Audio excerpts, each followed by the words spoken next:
Hi, my name is Aman and I'm a CPA practicing in the Metro Vancouver region of British Columbia, Canada.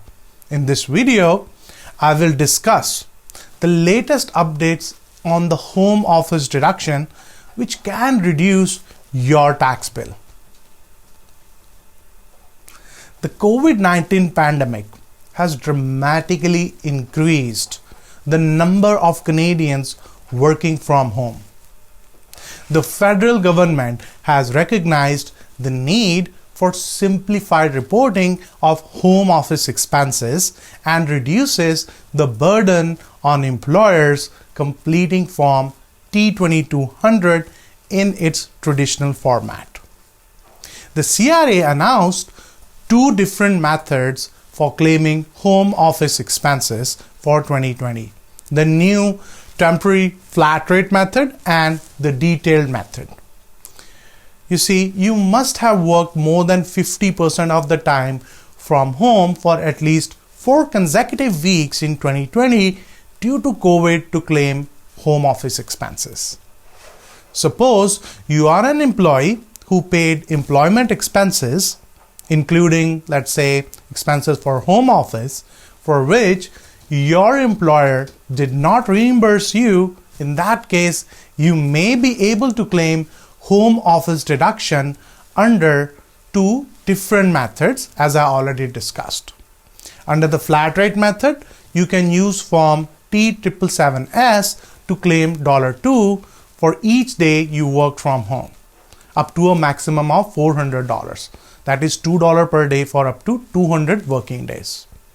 If you use the flat rate method, you don't have to track expenses or keep supporting documents or allocate cost between employment and personal use, and you do not need a signed Form T2200S from your employer. If you are an employee with more significant claims for home office expenses, the good news is that you can still choose to use the existing detailed method to calculate your home office expense deduction. Under the detailed method, you need a completed and signed Form T2200S from your employer. This method allows you to deduct various expenses such as the portion of the cost of rent, electricity, heating, home internet access, fees, water maintenance, etc., and even minor repair cost. If you are a commissioned employee, you can also deduct the cost of home insurance, property taxes, and leasing costs for specific equipment. But please remember that mortgage interest and capital expenses or depreciation are not deductible, including the cost of furniture or computer equipment, etc. I did a whole video on how much percentage of home office expenses you should claim under this method, and you might want to click on the screen's top right to get more details about this video. Now let's come to the million-dollar questions. Which method you should use?